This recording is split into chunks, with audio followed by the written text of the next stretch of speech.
आज हम स्टार्ट करेंगे अपना पहला टॉपिक। इसका नाम है लीनियर अलजेब्रा। जैसे कि मैंने आपको पहले भी बताया था कि आपके ओवरऑल 11 यूनिट्स हैं, जिनमें से आपका एक जो टॉपिक है वो लीनियर अलजेब्रा भी है, लेकिन लीनियर अलजेब्रा में बहुत सारे और भी टॉपिक्स इन्वॉल्व होते हैं। जैसे कि आप इस सिलेबस के अंदर देखेंगे, जैसे कि मैंने आपको कल बताया था कि लीनियर अलजेब्रा के अंदर वेक्टर स्पेस भी आता है, सब स्पेस भी आता है, लीनियर डिपेंडेंसी भी आती है, basis dimension of linear transformation भी आता है, और साथ में algebra of matrices and rank determinant of matrix linear equation and eigen value eigen vector. So many topics इसमें इन्वॉल्व होते हैं। तो बेसिकली आज हम जो डिस्कस करने वाले हैं वो है हमारा अलजेब्रा ऑफ मैट्रिसेस। कि अलजेब्रा ऑफ मैट्रिसेस क्या होता है। आप मुझे कल बता सकते हैं कल हमने कितने क्वेश्चन हमारे पास सेट 2018 में यहां से पूछे गए थे? कोई एक्सप्लेन करेगा? कल कितने क्वेश्चन मैंने आपको बताए थे कि सेट 2018 में कितने क्वेश्चन लीनियर अलजेब्रा से आए थे?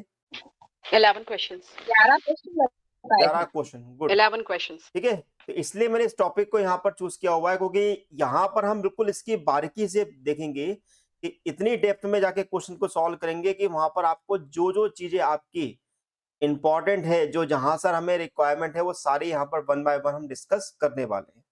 ठीक है, तो जैसे कि लेक्चर नंबर 1 है, अब हमारे पास लीनियर अलजेब्रा के अंदर जो हमारा टॉपिक है वो अलजेब्रा ऑफ मैट्रिसेस की कैटेगरी में हम आ गए हैं।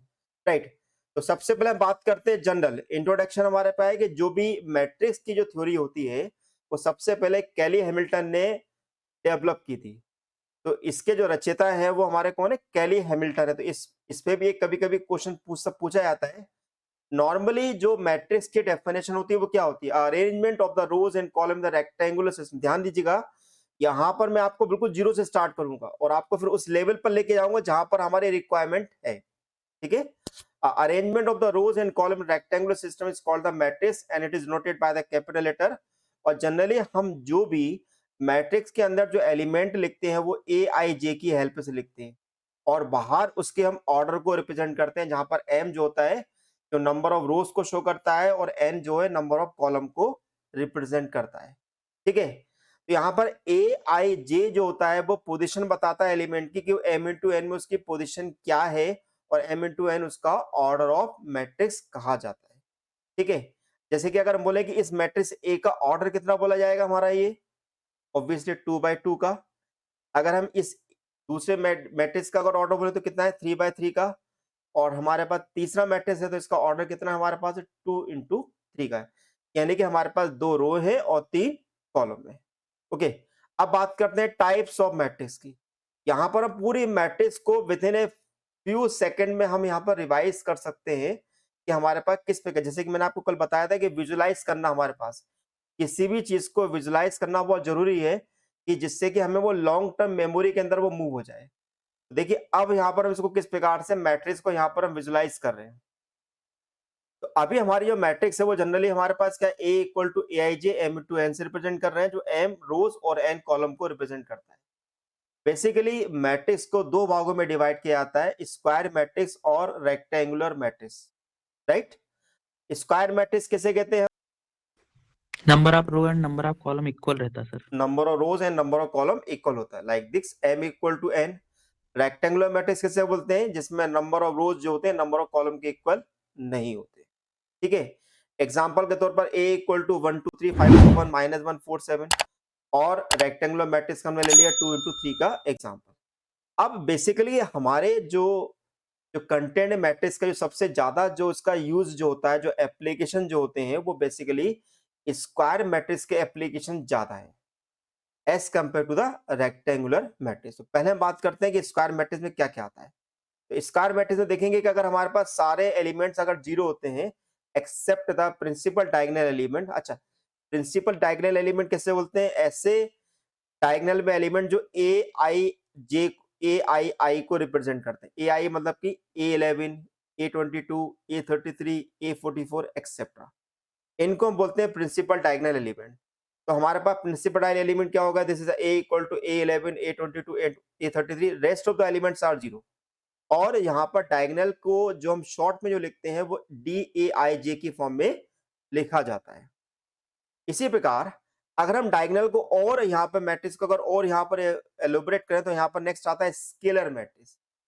डायगोनल मैट्रिक्स और स्केलर मैट्रिक्स में केवल माइनर सा डिफरेंस होता है कि जो डायगोनल में एलिमेंट हो सकता है कि हमारे पास अलग अलग हो, लेकिन स्केलर मैट्रिक्स के अंदर ये सारे के सारे एलिमेंट जो होते हैं वो सेम होते हैं, यानी कि ए आई आई जो होगा वो ए के इक्वल कहलाएगा। यानी कि इसका जो फॉर्मेट होगा वो हमारा कुछ इस प्रकार से लिखा जाएगा, A equal to A 0 0 0 A 0 and 0 0 A. ठीक है, नेक्स्ट आता है आइडेंटिटी मैट्रिक्स। किसी भी स्केलर मैट्रिक्स को हम आइडेंटिटी मैट्रिक्स की कैटेगरी में रखते हैं यदि उसके हमारे पास प्रिंसिपल डायगोनल के सभी एलिमेंट 1 के इक्वल हो, लाइक दिस, है ना। तो ऐसी कंडीशन में अगर हमारे पास अगर I2 आता है तो 1 0 0 1 होता है, I3 आता है तो 1 0 0 1 0 1 होता है। क्या आप मुझे बता सकते हैं आइडेंटिटी मैट्रिक्स का डिटरमिनेंट कितना होगा? क्या आप मुझे सब बता हाँ 1 1 वेरी गुड। आइडेंटिटी मैट्रिक्स का डिटरमिनेंट हमेशा 1 के इक्वल होता है, राइट। अब हम बात करते हैं रेक्टेंगुलर मैट्रिक्स के बारे में। रेक्टेंगुलर मैट्रिक्स को भी हम दो भागों में डिवाइड करते हैं। पहला आपका होता है स्क्वायर, अपने पास रो मैट्रिक्स, और दूसरा होता है column matrix.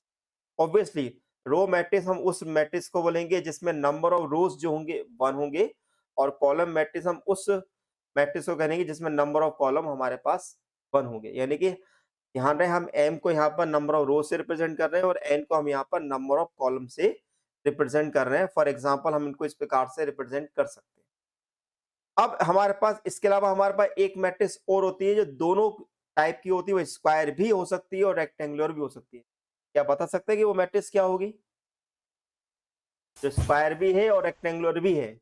No sir it's called the null matrix. वो हमारी कहलाती है नल मैट्रिक्स।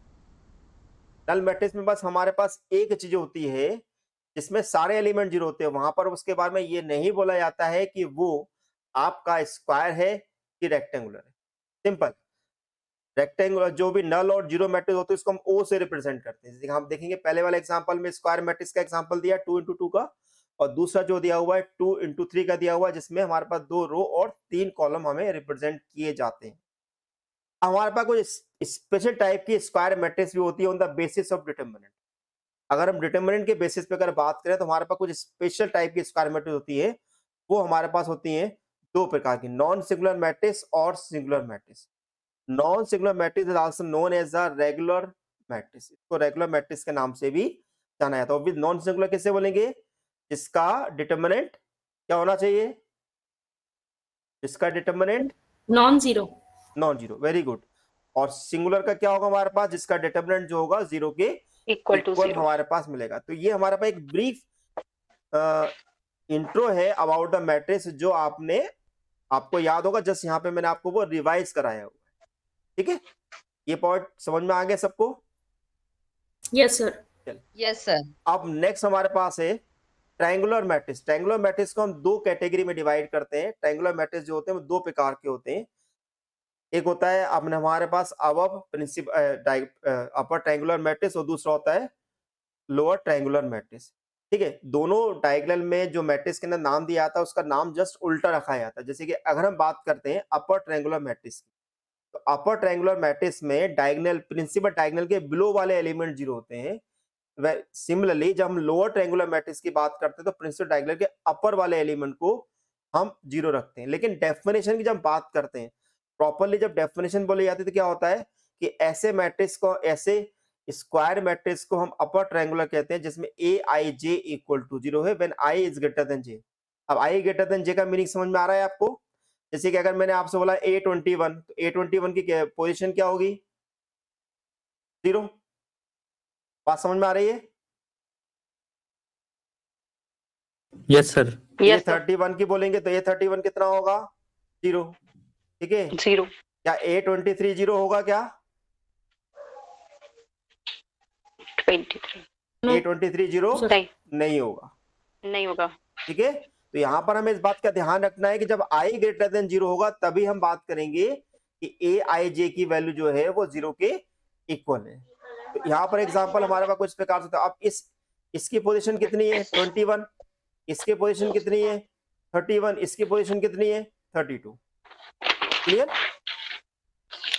इसी प्रकार अगर हम लोअर ट्रायंगुलर मैट्रिक्स की अगर हम बात करते हैं तो लोअर ट्रायंगुलर मैट्रिक्स में क्या होगा? A I J equal to 0, then A I is less than 0।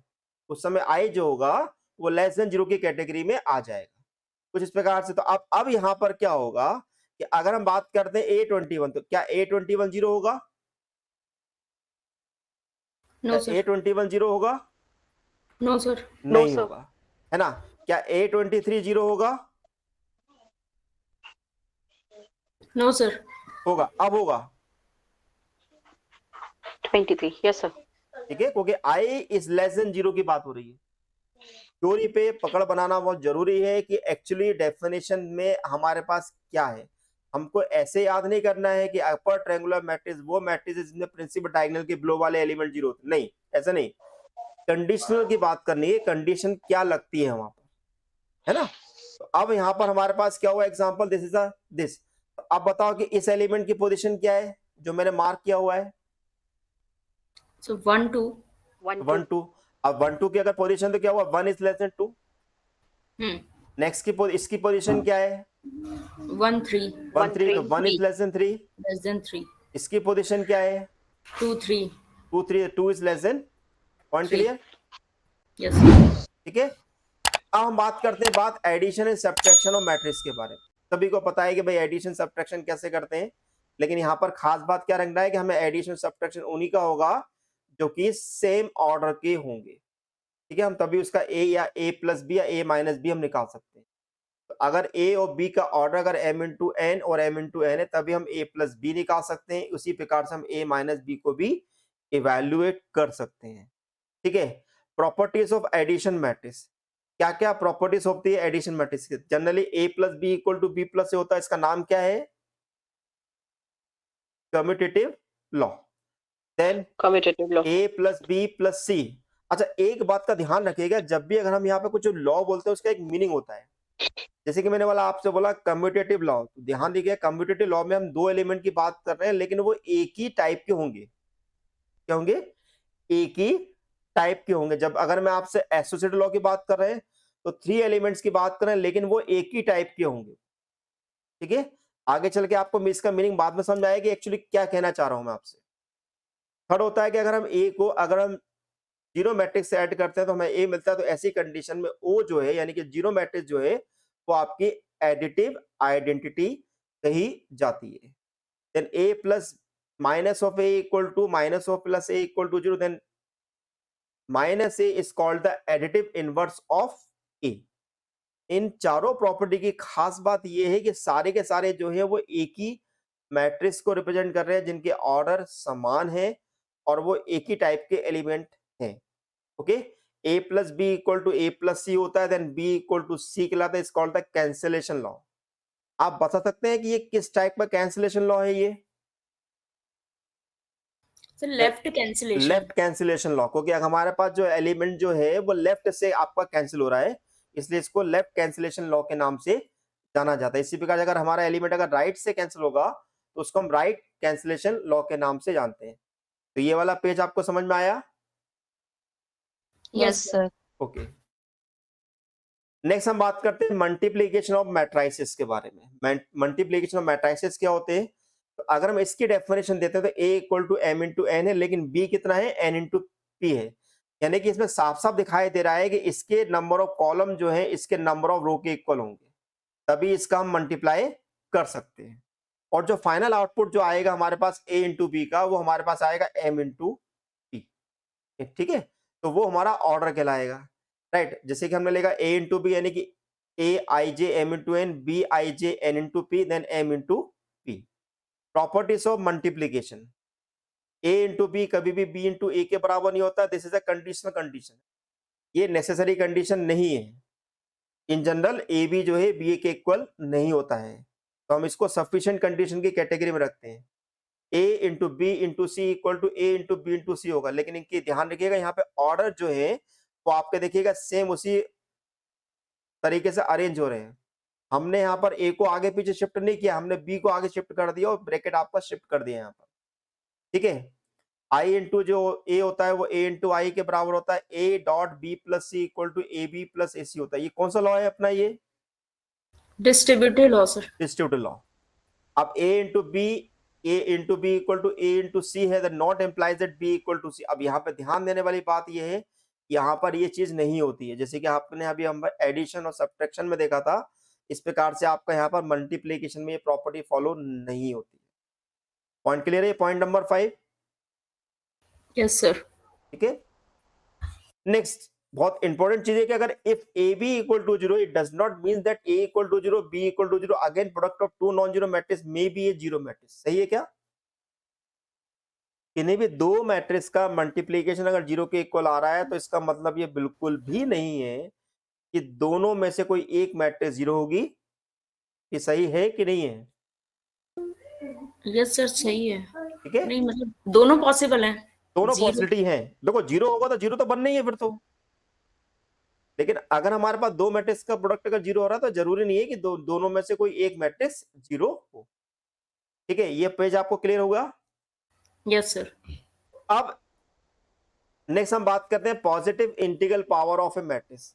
Positive integral power of a matrix के बारे में। ठीक है, the positive integral power of A matrix A is defined only when A is a square matrix, यानी कि ये जो पूरा का पूरा काम जो होगा वो केवल स्क्वायर मैट्रिक्स पे ही संभव है, क्योंकि हम स्क्वायर मैट्रिक्स में ही मल्टीप्लीकेशन की प्रॉपर्टी को हम ज्यादा बेहतर तरीके से अप्लाई कर सकते हैं। अगर a to the power m into A to the power n है तो a की पावर m प्लस n होगा। ठीक है, अगर a की power m to the power n है तो a की पावर m इंटू n हो जाएगा। इसको आप रिवर्स भी कर सकते हैं, i to the power n जो होगा वो हमेशा i के इक्वल कहलाएगा, और अगर किसी भी मैट्रिक्स की पावर अगर जीरो के इक्वल है तो वो i के इक्वल ही कहलाएगा। नेक्स्ट हमारे पास आता है ट्रांसपोज ऑफ ए मैट्रिक्स के बारे में। अगर हमारे पास कोई भी एक मैट्रिक्स ए है जिसका हम ट्रांसपोज निकालना चाहते हैं, उसके ट्रांसपोज को हम यहाँ पर ए डैश या ए टी के थ्रू हम डिनोट करते हैं। ठीक है, तो नॉर्मली अगर हम बोले कि भाई ए का ऑर्डर अगर हमारे पास m इंटू एन है तो ए डैश का ऑर्डर n इंटू एम की कैटेगरी में आ जाएगा। एग्जाम्पल इसका सिंपल ले सकते हैं, भाई ए इक्वल टू 1 2 3 2 माइनस 5 3 है, तो हमारे पास ए डैश का ऑर्डर कितना होगा? ए डैश का ऑर्डर कितना होगा? 3/2, sir. 3/2। ओके, कुछ इस प्रकार से। ठीक है, तो ये पेज क्लियर है। Yes, sir. Yes, sir. अब बात करते हैं प्रॉपर्टीज ऑफ ट्रांसपोज के बारे में। अगर हमारे पास कोई भी दो मैट्रिक्स दी हुई हैं, ठीक है, तो ट्रांसपोज का ट्रांसपोज निकालते हैं तो हमें वापस वही मैट्रिक्स मिलती है। अगर हमें ए प्लस बी का ट्रांसपोज निकालना है तो A transpose plus B transpose होता है, और के इंटू ए का ट्रांसपोज निकालना है तो हमारे पास के इंटू ए ट्रांसपोज होगा। लेकिन ध्यान ये रखना है कि इस के की वैल्यू को जीरो नहीं होना चाहिए। क्या नहीं होना चाहिए? This value is not equal to zero. ठीक है, देन ए इंटू बी का ट्रांसपोज निकाला जाता है तो बी ट्रांसपोज ए ट्रांसपोज कहा जाता है। ये एक पर्टिकुलर प्रॉपर्टी का नाम भी है, इस प्रॉपर्टी का नाम बता सकते हैं? फोर्थ में एक प्रॉपर्टी अपनी लग रही है, उसको बता सकते हैं So, प्रॉपर्टी क्या है? D Morgan's law. D Morgan law, right. ठीक है, बट उसमें डॉट भी प्लस में कन्वर्ट होता है क्या सर? मुझे ऐसा ध्यान है। नहीं नहीं, डॉट बिल्कुल प्लस में कन्वर्ट नहीं होता, गलत है वो, है ना। A dot B equal to अगर ट्रांसपोज तो बी ट्रांसपोज ए ट्रांसपोज होता है, डी मॉर्गन लॉ की कैटेगरी में आता है। देखो आप जो बोल रहे हैं वो बुलियन अलजेब्रा की कैटेगरी के हिसाब से बोल रहे हैं, ठीक है ना। ड्यूअलिटी होती है। वो बुलियन अलजेब्रा के लिए बात नहीं कर रहे हैं हमारे पास से। हमने बोला कि Okay, sir. इस टाइप का एक लॉ होता है, मैंने ये नहीं बोला कि आपका ये डी मॉर्गन लॉ ही है। Point clear? ठीक ओके है, सर। ऐसे अगर हम इसी एलिमेंट को अगर हम यहाँ पर और अगर इंक्रीज करते आएंगे तो इस प्रकार से रिवर्स ऑर्डर में आ जाएंगे। ठीक है, ये पॉइंट क्लियर है आपका? Yes sir. अब हम बात कर रहे हैं ट्रेस ऑफ मैट्रिक्स के बारे में। एक नाम सुना होगा आपने, ट्रेस ऑफ मैट्रिक्स, सुने हो? Yes sir. यस ठीक है, सर। तो बेसिकली ट्रेस ऑफ मैट्रिक्स होते क्या है? जो भी हमारे पास डायगोनल में एलिमेंट होते हैं, अगर हम उन सभी एलिमेंट को अगर हम ऐड कर लें, डायगोनल के एलिमेंट की बात करें, ऑब्वियसली वो स्क्वायर मैट्रिक्स होना जरूरी है। तो डायगोनल के एलिमेंट को जब हम ऐड करेंगे तो ऐड करने पे जो भी हमारे पास आउटपुट आएगा वो हमारा कहलाएगा ट्रेस ऑफ मैट्रिक्स, जिसको हम रिप्रेजेंट करेंगे टी आर ऑफ ए से। इससे रिप्रेजेंट करेंगे टी आर ऑफ ए से। अब हमारे पास अगर हमें किसी भी मैट्रिक्स का अगर टी आर ऑफ ए निकालना तो फिर आर ऑफ ए भी लिख सकते हैं उसको, यानी कि समेशन आई इक्वल टू 1 से n ए आई आई, यानी कि A11 A22 up to A N, तो वो हम ट्रेस ऑफ मैट्रिक्स की कैटेगरी में रख सकते हैं। प्रॉपर्टीज क्या क्या होती हैं, क्या प्रॉपर्टीज हैं हमारे पास ट्रेस ऑफ मैट्रिक्स की? अगर हमें ट्रेस निकालना है लैम्डा इनटू ए का, where lambda is any number, तो लैम्डा आपका बाहर आ जाएगा, वापस आपका ट्रेस के इक्वल हो जाएगी। Then trace of A minus B निकालेंगे तो trace of A minus trace of B कहलाएगा। इसी प्रकार अगर हम trace of A plus B निकालेंगे तो trace of A plus trace of B कहलाएगा। इसी प्रकार trace of A into B निकालेंगे तो which is not equal to trace of A into trace of B, which is equal to trace of B into of ए। यहाँ पे इस बात को थोड़ा ध्यान रखिएगा, ठीक है। Then point number 5, trace of matrix A is equal to trace of A dash, यानी कि हम ट्रांसपोज मैट्रिक्स का ट्रेस निकालें या आपके मैट्रिक्स का ट्रेस निकालें, वो दोनों सेम हमारे पास आएंगे। ट्रेस ऑफ आई एन, यानी कि जो भी हमारे पास आइडेंटिटी मैट्रिक्स होगा वो हमेशा एन के इक्वल होगा, सही है। क्योंकि अगर I2 है तो I2 का सम क्या होगा, 2 होगा। I3 का सम क्या होगा, 3 होगा। I4 का सम क्या होगा, 4 होगा। इस प्रकार से, ठीक है। और trace of zero matrix is zero. Zero का मतलब यहाँ पे क्या है, नल मैट्रिक्स, ठीक है। एक्चुअली यहाँ पर ये ओ लिखा होना चाहिए, राइट। तो ये पॉइंट क्लियर है आपको।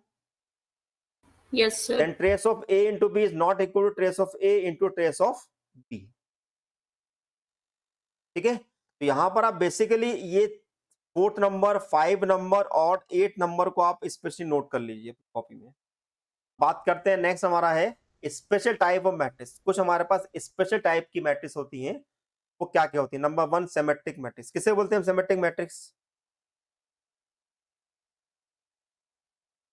ए ट्रांसपोज इक्वल्स टू ए आ जाता sir. Correct, A transpose equal to A हमें मिलता है, लेकिन इसको याद कैसे करना है, like this, A I J equal to A J I. कुछ मीनिंग समझ में आया इसका?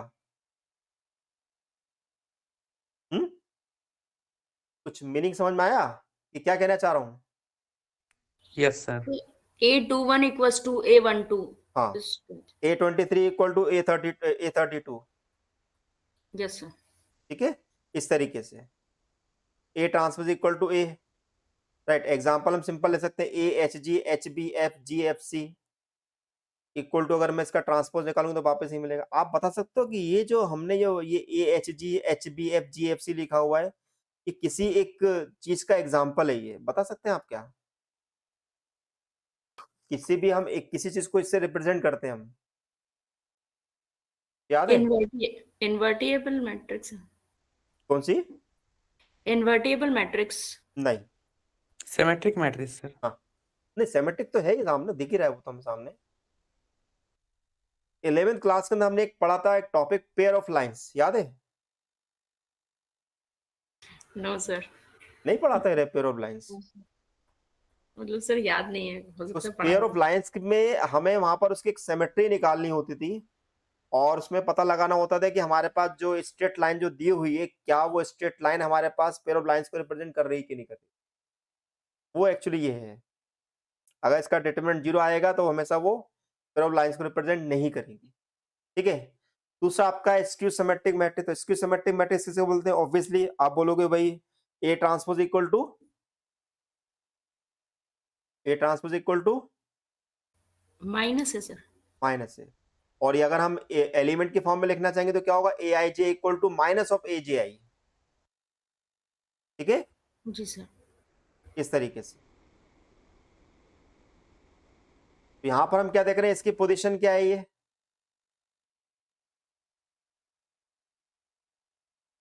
क्या नहीं। पोजीशन है इसकी? 21. 21। 21. इसकी पोजीशन क्या है? 12, 2. Opposite sign of 21। इसकी पोजीशन क्या है? 31। इसका साइन क्या है? इसकी पोजीशन क्या है? 32। इसकी साइन ये क्या है? 23, ठीक है। एक खास बात आप यहाँ पर नोट करिएगा, मैं यहाँ पे आपको बाद में बताऊंगा कि जब भी अगर हम स्क्यू सिमेट्रिक मैट्रिक्स की एक बात करें तो यहाँ पर इसके प्रिंसिपल डायगोनल में जो एलिमेंट होंगे वो हमेशा 0 होंगे। ये प्रिंसिपल, ये मतलब कि आपका स्क्यू सिमेट्रिक मैट्रिक्स पहचानने का एक तरीका है ये, ठीक है। पॉइंट क्लियर है? Yes sir. Right. Yes sir. All the diagonal element must be 0। Properties of skew symmetric और स्क्यू सिमेट्रिक मैट्रिक्स, इनकी प्रॉपर्टीज क्या होती हैं, ठीक है। जैसे कि हमारे पास है कि अगर हमारे पास ए अगर कोई भी स्क्वायर मैट्रिक्स है तो A plus A dash, A dash into A are the symmetric, while a minus a dash are skew symmetric matrix. ठीक है, then if a is a symmetric matrix then minus a, k into a to a dash, a to the power n, a to the power minus 1 यानी कि inverse matrix b dash into A B. ध्यान दीजिएगा, एक आगे चल के हम इस चीज को यूज करेंगे, इसको स्पेशली नोट कर लीजिएगा, b dash into A B is also the symmetric matrix. ठीक है, where n belongs to capital N, ये कि जो भी हमने n लिया यानी कि पावर जो है हमारी पॉजिटिव इंटीजर है, और b is square matrix of order a, जो भी हमारे पास b का जो ऑर्डर है वो a के ऑर्डर के बराबर रहेगा। इफ a और b अगर हमारे पास कोई भी दो सिमेट्रिक मैट्रिक्स दी हुई है तो ऐसी कंडीशन में हमारे पास a plus minus b, A B plus B A are also the symmetric matrix. Okay, then A B minus B A is skew symmetric matrix. ध्यान देने वाली बात क्या है कि A B plus B A क्या है, सिमेट्रिक है, जबकि हमारे पास A B minus B A जो है एक स्क्यू सिमेट्रिक मैट्रिक्स को रिप्रेजेंट करता है। अगर ए हमारे पास स्क्यू सिमेट्रिक मैट्रिक्स है तो उस कंडीशन में हमारे पास ए टू दी पावर 2n इस एक सिमेट्रिक मैट्रिक्स को रिप्रेजेंट करेगा। ठीक है, then A to the power 2n plus 1 जो है वो स्क्यू सिमेट्रिक मैट्रिक्स को रिप्रेजेंट करेगा। कहने का मतलब ये है कि अगर मेरे पास कोई एक मैट्रिक्स ए दी हुई है और आपसे बोला जाता है बताओ भाई ए टू दी पावर 32 कैसी मैट्रिक्स होगी, तो क्या जवाब होगा हमारा? Symmetric matrix. ठीक है, अगर कोई आपसे बोलता है कि बताओ ए टू दी पावर 63 कैसी मैट्रिक्स होगी, तो क्या जवाब होगा हमारा? Non skew symmetric. Skew symmetric matrix. Point clear? ठीक है, B dash A B is also skew symmetric matrix where B is square matrix of order A. देखिए उसमें क्या लिखा था कि अगर हमारे पास ए अगर सिमेट्रिक मैट्रिक्स है तो बी डैश ए बी हमारे पास एक सिमेट्रिक मैट्रिक्स होगी। अगर हमारे पास दूसरा हमने लिखा कि अगर ए अगर हमारा स्क्यू सिमेट्रिक मैट्रिक्स हो तो ऐसी कंडीशन में बी डैश ए बी हमारे पास एक स्क्यू सिमेट्रिक मैट्रिक्स हो। ठीक है, तो यहाँ पर ये वाला पॉइंट जो है इसको स्पेशली आप नोट करें, और मैं चाहूंगा कि आप अपने जितने फ्रेंड्स को आप ये शेयर कर सकते हो कि वो भी मेरी क्लास में ज्वाइन करें, तो उसको क्या है कि आपको ज़्यादा अच्छा लगेगा, क्योंकि कुछ ही बच्चे भी जुड़े हुए हैं। क्योंकि सबको लग रहा है कि हमने फॉर्म तो भर दिया, लेकिन फॉर्म में भरने के बाद हमको उसकी प्रिपरेशन करना कंपलसरी होता है। अगर हम फॉर्म भर के केवल सोचे कि हम 10 दिन में 15 दिन में या हफ्ते पर पढ़ के हम निकाल लेंगे तो वो तो एक प्रकार से नामुमकिन है। क्योंकि मैं आपको बताऊंगा कि कितने मार्क्स आपको लाना चाहिए जिससे कि आपका पेपर निकल सकता है। ठीक है, नेक्स्ट, अगर ए और बी अगर मेरे पास स्क्यू सिमेट्रिक मैट्रिक्स है तो ऐसी कंडीशन में हमारे पास A plus minus B, A B minus B A भी हमारे पास स्क्यू सिमेट्रिक मैट्रिक्स की कैटेगरी में आएंगे। A B plus B A, लेकिन इस कंडीशन में A B plus B A जो है एक सिमेट्रिक मैट्रिक्स क्या है, एक सिमेट्रिक मैट्रिक्स को ये रिप्रेजेंट कर रहा है। ये clear? If A is a skew symmetric matrix and C is a column matrix, then C dash AC is a zero matrix. इसको नोट करिएगा, बहुत इंपॉर्टेंट चीज है। अगर A कोई स्क्यू सिमेट्रिक मैट्रिक्स है और C कोई मेरे पास कॉलम मैट्रिक्स है, इस कंडीशन में C ट्रांसपोज AC जो है एक जीरो मैट्रिक्स हमारा है कि अगर हमारे पास कोई भी अगर मैट्रिक्स A जो कि स्क्वायर है तो हम उसको यूनिकली हम एक्सप्रेस कर सकते हैं सिमेट्रिक और स्क्यू सिमेट्रिक मैट्रिक्स। बहुत इंपॉर्टेंट फॉर्मूला है, बहुत बार इसका यूज किया जाता है कि ए जो है वो 1/2 ए प्लस ए डैश और ए माइनस ए डैश हो। तो अब हम ये बताओ कि क्या ए प्लस ए डैश जो है एक सिमेट्रिक मैट्रिक्स है?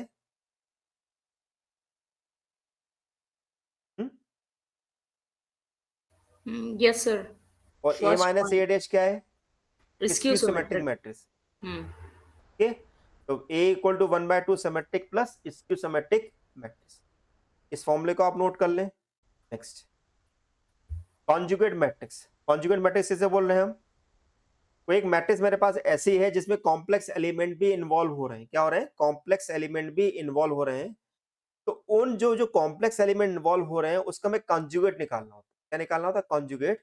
तो ऐसी कंडीशन में उस ओवरऑल मैट्रिक्स को हम कॉन्जुगेट मैट्रिक्स की कैटेगरी में रख देते हैं और इसको हम रिप्रेजेंट करते हैं बाय द दिस सिंबल। इस सिंबल से हम इसको रिप्रेजेंट करते हैं। ठीक है, एग्जाम्पल के लिए जैसे मैंने बोला कि भाई a equal to -1 1 minus iota 2 plus iota 2 है, ऐसी कंडीशन में हमारे पास 1 माइनस आयोटा का हो जाएगा 1 प्लस आयोटा और 2 प्लस आयोटा का हो जाएगा 2 माइनस आयोटा। ठीक है, देन इसी प्रकार बात करते हैं ट्रांजुगेट। एक नाम सुना होगा आपने, ट्रांजुगेट। ट्रांजुगेट इस जो शब्द जो है तो हमारे पास कॉन्जुगेट मैट्रिक्स का ट्रांसपोज होता है, वो ट्रांसपोज कॉन्जुगेट मैट्रिक्स पूरा नाम इसका है। यानी कि अगर हमें किसी भी मैट्रिक्स का ट्रांजुगेट निकालना है तो पहले देखो क्या वो मैट्रिक्स अपनी कॉम्प्लेक्स है कि नहीं है, मतलब कॉम्प्लेक्स मैट्रिक्स की फॉर्म में है कि नहीं, उसका आप क्या करेंगे, पहले कॉन्जुगेट निकालेंगे, उसका ट्रांसपोज निकालेंगे, तो उसको हम रिप्रेजेंट करते हैं by the symbol A to the power theta या ए स्टार। जनरली बुक में ए स्टार का ज्यादा यूज किया जाता है। इसको हम किस प्रकार से डिफाइन कर सकते हैं, तो हम यहाँ पर क्या लिख सकते हैं, this is a A star equal to A transpose, right. इस प्रकार से हम इसको लिख सकते हैं। अब जैसे कि a इक्वल टू मेरे को दिया है -1 1 माइनस आयोटा 2 प्लस आयोटा 2, तो अगर मुझे इसका ट्रांजुगेट निकालना, सबसे पहले मैं क्या निकालूंगा इसका, सबसे पहले मैं क्या निकालूंगा, कॉन्जुगेट सर। कॉन्जुगेट। तो कॉन्जुगेट कितना आएगा इसका, -1 1 माइनस आई 2 प्लस आई 2। ठीक है। अब अगर मैं इसी का ट्रांसपोज निकालूंगा, ट्रांसपोज कितना आएगा, -1 1 प्लस आई कॉलम, सेकेंड कॉलम 2 माइनस आई 2। ठीक है। जब भी अगर हमें एलिमेंट बोलना है तो हमेशा हम क्या बोलते हैं, एलिमेंट को रोज की फॉर्म में बोलते हैं, कभी भी हम कॉलम को एलिमेंट की फॉर्म में नहीं बोलते। जैसे मेरे को बोलना है भाई 8 कंजुगेट को अगर मैं निकालना तो मैं इसका एलिमेंट क्या बोलूंगा, this is -1 2 minus iota 1 plus iota 2। Okay sir. Element हमेशा रो फॉर्म में बोले जाते हैं। ठीक है, तो ये वाला पॉइंट क्लियर हो गया, ये वाला पेज क्लियर है। Yes sir. चलिए अब नेक्स्ट हमारा इसके बाद आता है प्रॉपर्टीज ऑफ ट्रांजुगेट। तो A star equal to A star equal to A सही लिखा है मैंने नो सर। ना, लेकिन ये सही है। Where A is a real matrix. यदि कोई मेरे पास मैट्रिक्स अगर रियल है, रियल मतलब कि उसमें कोई भी कॉन्जुगेट एलिमेंट नहीं है, तो ऐसी कंडीशन में ए स्टार की वैल्यू हमेशा ए के बराबर आएगी। पॉइंट क्लियर,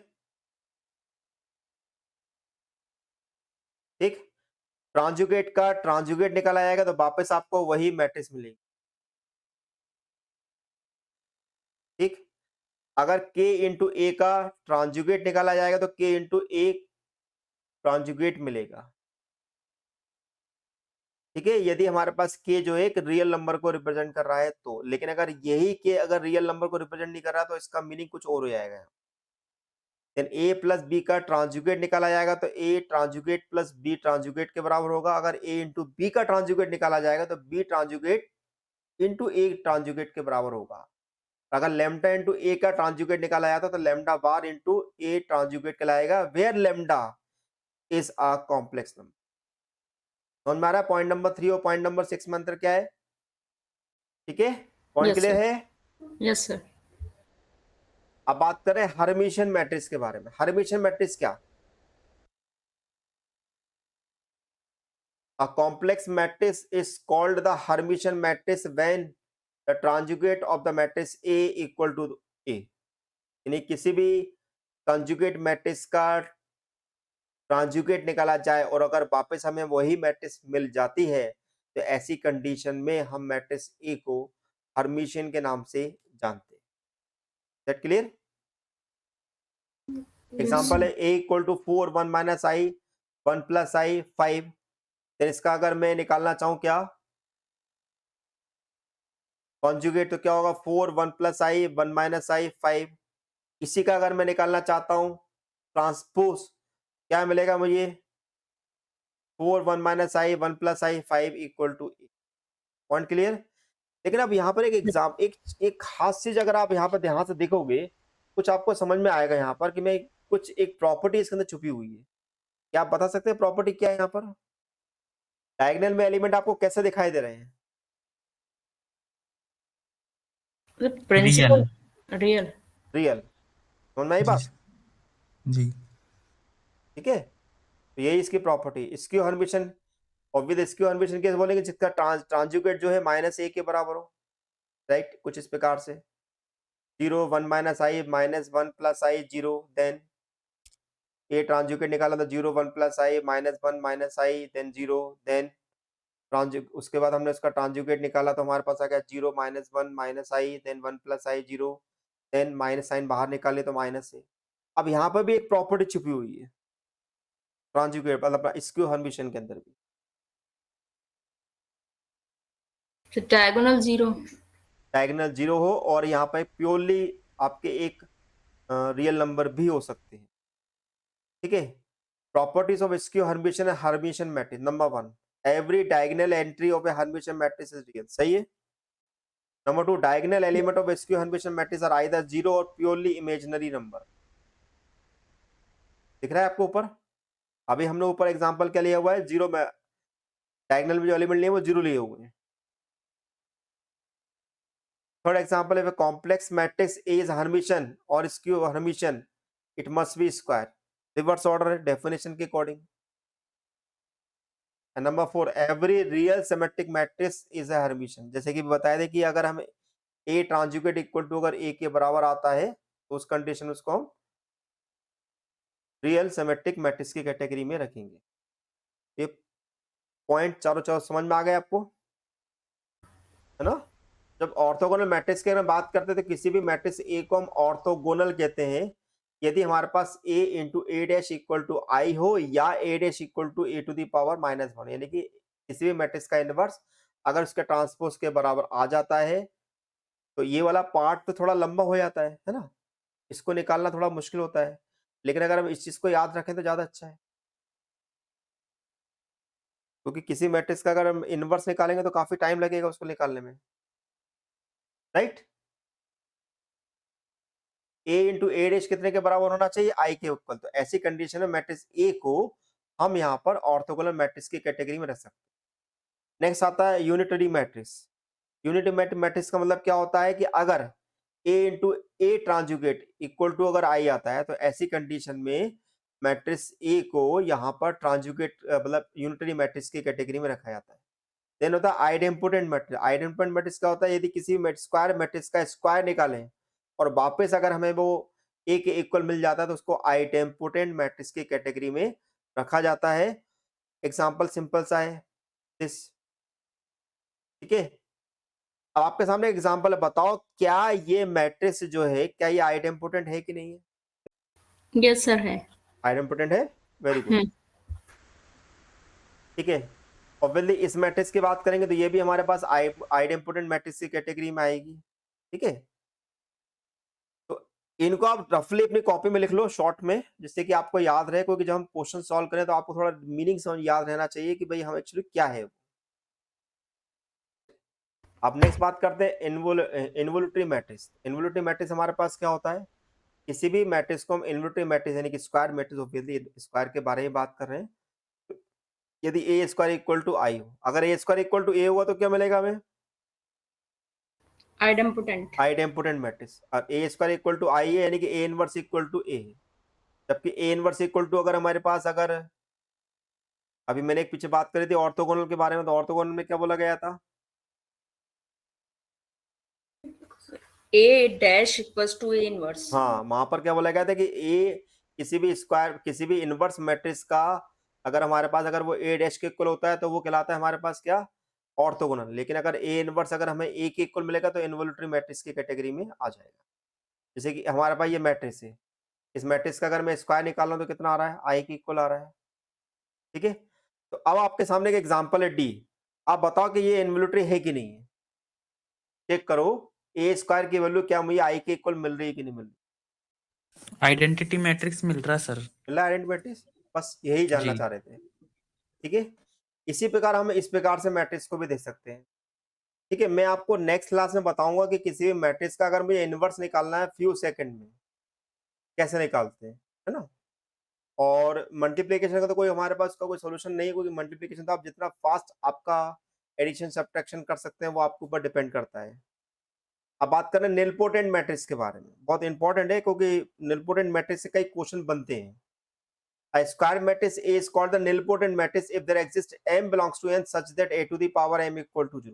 देखिए यहाँ पर जो डेफिनेशन में जो बोला गया है कि अगर हमारे पास किसी भी स्क्वायर मैट्रिक्स पे अगर पावर को ऐड करते जाएं, अगर पावर को ऐड करने पर जिस पावर पर हमें जीरो मिलता है, यानी कि जीरो मैट्रिक्स मिलती है, तो ऐसी कंडीशन में हम मैट्रिक्स ए को निलपोटेंट कहेंगे और जो उसकी पावर होगी उसको कहलाएंगे, उसका कहलाएगा हमारे पास है निलपोटेंट, है ना। तो the in other words the least positive integer, least positive मतलब कम से कम पावर को अगर हम यहाँ पर होल्ड करें, ऐसी कंडीशन उसको निलपोटेंट मैट्रिक्स की कैटेगरी में रखा जाता है और उसको यहाँ पर आई ऑफ ए से रिप्रेजेंट किया जाता है कि आई ऑफ ए मतलब कि उसकी पावर कितनी वहां पर आ रही है। एक एग्जांपल के थ्रू समझते हैं कि कैसे हम किसी भी निलपोटेंट मैट्रिक्स को इवेल्युएट करते हैं। जैसे कि हमारे पास मैट्रिक्स ए है, अगर मैं इस मैट्रिक्स ए का स्क्वायर निकालूंगा तो कितना आना चाहिए बताइए। इस मैट्रिक्स ए का अगर मैं स्क्वायर निकालूंगा तो कितना आएगा, निकाला स्क्वायर, So 0 नल मैट्रिक्स आ रहा है 0 0 नल मैट्रिक्स आ रहा है। तो इसका जी। मतलब ये है कि इसका जो निलपोटेंट वैल्यू जो है वो हमारे पास 2 के इक्वल है। Point clear. एक और एग्जांपल हमारे पास 1 1 3 2 2 6 -1 -1 3। तो अगर हम इस मैट्रिक्स का भी अगर हम यहाँ पर अगर स्क्वायर निकालते हैं तो वो हमारे पास मिलता है 0 के इक्वल। इसका मतलब ये हुआ कि इसका जो निलपोटेंट वैल्यू जो हमारे पास है वो भी 2 के इक्वल। तीसरा एग्जांपल है सी 0 d प्लस आई 0 0। इसका भी अगर हम स्क्वायर निकालते हैं तो वो हमें 0 के इक्वल मिलता है, तो वो हमारे पास है। लेकिन ये जरूरी नहीं है कि स्क्वायर करने पे हमें 0 मिले, वो क्यूब भी हो सकता है, पावर 3 भी हो सकती है, पावर 4 भी हो सकती है। ठीक है, ये जस्ट हमारा एग्जांपल है ये। ठीक है, एक अपना मैट्रिक्स आता है पीरियोडिक मैट्रिक्स, नाम सुने हो? सुना है सर बट डेफिनेशन नहीं है याद। चलिए, पीरियोडिक मैट्रिक्स का मतलब क्या? If A is a square matrix is such that a to the power m plus 1 equal to a। ध्यान दीजिएगा, a to the power m plus 1 equal to a for some integer m, then A is called the periodic matrix and m is called the period of this matrix। ठीक है, इसको दूसरी भाषा में ऐसे ही बोला जाता है कि the least positive integer n of matrix for which a to the power n plus 1 equal to a, then p of a equal to n। ठीक है, इसको थोड़ा नोट कर लीजिए पीरियोडिक मैट्रिक्स के बारे में। 1 ठीक है, यहाँ पर अपना एक करेक्शन है, दिस इज अ 1। एक और एग्जांपल आपके सामने है, दिस इज a। इसका मैंने स्क्वायर निकाला, कितना आ रहा है -1 0 0 -1। इसी का मैंने a to the power 4 निकाला, कितना आ रहा है, दिस इज i। इसी का मैंने a to the power 5 निकाला तो कितना आ रहा है a। ठीक है, तो इसका मेरे पास पीरियड कितना हो जाएगा 4। सही है, यस ठीक है, दिस इज 4। ठीक, अब आपके लिए कुछ ऑब्जेक्टिव है, बताओ इसको किस कैटेगरी में रखना चाहोगे, सिमेट्रिक में, स्क्यू सिमेट्रिक में, नॉन सिंगुलर में या सिंगुलर में? सिमेट्रिक्स सिमेट्रिक में। क्यों रखा आपने सिमेट्रिक में, इसको बताइए। क्या मुझे A21 बराबर A12 मिल रहा है क्या मुझे? जी सिमेट्रिक की डेफिनेशन क्या थी? Aij equal to AJI। जी तो बट ऑब्वियसली हमारे पास सिमेट्रिक तो हो ही नहीं सकता, सॉरी सर ये स्क्यू सिमेट्रिक भी नहीं हो सकता है। क्यों? क्योंकि Aij is not equal to minus AJI। That means ये केवल हमारा दो ही कैटेगरी में जा सकता है, नॉन सिंगुलर और सिंगुलर। यानी नॉन सिंगुलर, नॉन सिंगुलर यानी कि सीधे सीधे इसका डिटरमिनेंट निकाल लें हम, जो कि आ रहा है not equal to 0। Point clear? ठीक है, एक और एग्जांपल है, Aij equal to 1/2 3i minus 2j, then A equal to Aij 2, then A is equal to, यदि हमारे पास कोई एलिमेंट हमारे पास अगर i और j की फॉर्म में दे दिया जाता है तो बताओ इनमें से कौन सा करेक्ट है। अब जैसे मुझे 11th एलिमेंट निकालना, तो 11th एलिमेंट का मतलब क्या हुआ, i equal to 1 j equal to 1, तो 3 - 2 डिवाइडेड बाय 1 यानी कि 1/2। तो यानी कि इसका मतलब है कि मेरे पास केवल दो ही ऑप्शन इस कैटेगरी में आ रहे हैं, A और B। अब इसके बाद मैं निकालना चाहता हूं क्या, A11, तो A11 हमारे पास क्या है, A11 क्या है, आई और जे दोनों कितने बनेंगे, 3 माइनस 1/2।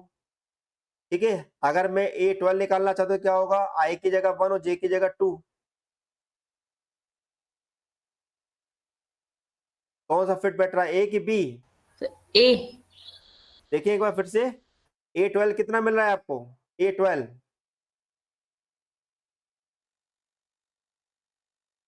-1/2 B। तो option B is correct. Okay, एक और आपके सामने है, द ट्रेस ऑफ मैट्रिक्स, इसका ट्रेस क्या होगा, 0। 0। ठीक है, तो इस प्रकार से आपका ये टॉपिक अपना चल रहा है, ये है ना। तो आज हम यहीं पर आपका स्टॉप करते हैं, और देखिए कि आपके और भी फ्रेंड्स इसमें जुड़ जाएं तो ज्यादा अच्छा है, क्योंकि उनको भी इसमें अच्छा लगेगा। ठीक है, और मैं मुझे आपको जो भी लगता है सर व्हाट्सएप पे जो जो शेयर एक फीडबैक मैं आपसे मांगता हूँ, तो प्लीज फीडबैक को आप जरूर फिल करिए। Right, yes sir. Thank you sir so मुझे मच। लगता है सभी लोग व्हाट्सएप ग्रुप जो है मैथ्स का उस पर वेट कर रहे होंगे, क्योंकि मैं भी उसी में चेक कर रही थी। वो तो आज मैंने मेल चेक किया तो वो, क्योंकि कल की क्लास में देखिए कि इसीलिए अटेंड नहीं कर। मैं पहले व्हाट्सएप पे भी मेरी जो भी लिंक होती है वो हमेशा एक ही बनी रहती है, मैं लिंक को बार बार चेंज नहीं करता हूँ।